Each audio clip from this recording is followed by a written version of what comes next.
आपका स्वागत किया था तुलसी जी के लिए। বিশ্বের বিভিন্ন দেশের গোয়েন্দা প্রধানদের একটি সম্মেলনে যোগ দিতে নয়াদিল্লি সফররত যুক্তরাষ্ট্রের গোয়েন্দা প্রধান তুলসী গ্যাবার্ড সোমবার বৈঠক করেন ভারতীয় প্রধানমন্ত্রী নরেন্দ্র মোদীর সঙ্গে। একই দিন এনডিটিভিকে দেওয়া সাক্ষাৎকারে বাংলাদেশ প্রসঙ্গে মন্তব্য করেন তিনি। ধর্মীয় সংখ্যালঘুদের ওপর নির্যাতন নিয়ে এক প্রশ্নের জবাবে তুলসী বলেন, বাংলাদেশে সংখ্যালঘু নির্যাতন যুক্তরাষ্ট্রের উদ্বেগের একটি মূল জায়গা জুড়ে রয়েছে।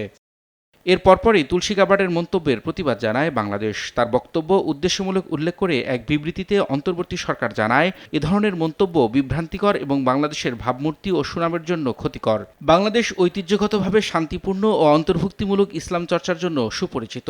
গ্যাবার্ডের মন্তব্য কোনো নির্দিষ্ট প্রমাণ বা অভিযোগের ওপর ভিত্তি করে করা হয়নি বলেও ওই বিবৃতিতে উল্লেখ করা হয়।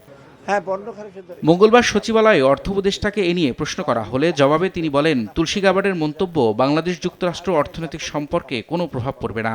ওইসব মন্তব্যে আমাদের অর্থনৈতিক কোনো বহুপাক্ষিক সম্পর্ক বা দ্বিপাক্ষিক সম্পর্ক প্রভাব পড়বে না।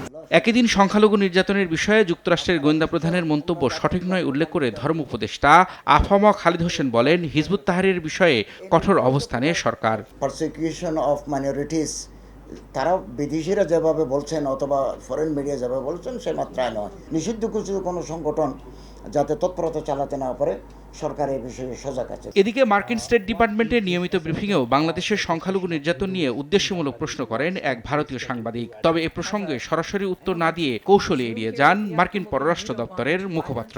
Attacks on the Hindus in Bangladesh. Well, no, I'm not going to answer. Rabiul Islam আওলাদ, সময় সংবাদ। Considerations from government.